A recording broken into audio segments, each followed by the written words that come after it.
Tonight on Moviedrome, Naked Under Leather, or rather Girl on a Motorcycle, as Jack Cardiff's film became more chastely known. It forms the first half of our mad motorcycling double bill, the second feature of which will be Psychomania. Girl on a Motorcycle is an Anglo-French co-production made in 1968. It stars Marianne Faithfull and, as you might expect, goes in for lashings of the old solarized images and weird color and bizarre superimpositions, faithfully recreating the hallucinogenic experience in order to prolong the travelogues and render the bunk-ups more artistic. It's a nutty but highly entertaining film.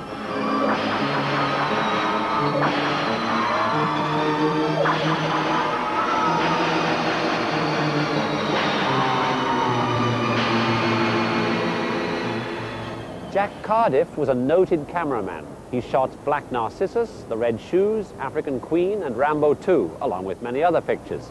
His directorial work includes Sons and Lovers and Death on the Nile.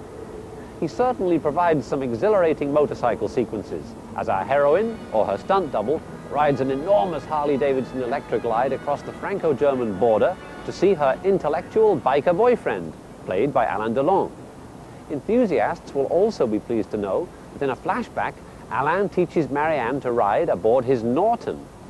Now remember this. Treat machinery as if it were human, and it responds. It's only people who allow themselves to be treated as machines, right? Let the clutch in gently. No more. Now, give the engine a little throttle.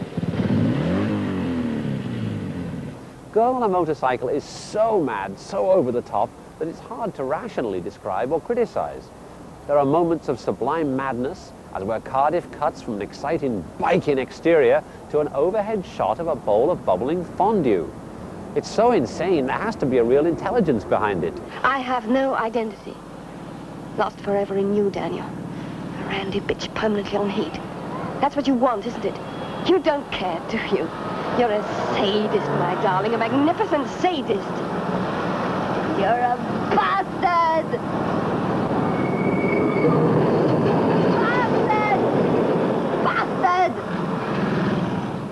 Not so excellent is the incessant voiceover, with the unfortunate Miss Faithfull forced to spout hippie rhetoric such as, "Why don't the dead rebel?" All the dialogue is of this ilk, and so Delon is forced to intone, "A motorbike is closer to you than any human being." You can appreciate her predicament. What would you do if you were in love with Alain Delon, and he'd given you a motorbike, and you were married to a guy called Roger Mutton? Marianne's obsession provides some splendid wacky visuals, as even the roadside billboards start to display Alain's visage as she streaks past. Champagne, my darling Dionysus! And water for Raymond. Poor old Raymond. One quibble, though, although it's unlikely to spoil the enjoyment of the general viewer, but why doesn't Marianne's bike lean over when she goes round corners?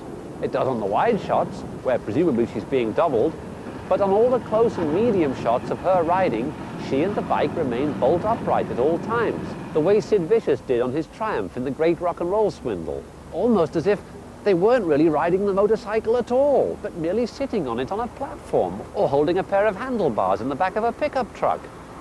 Surely not.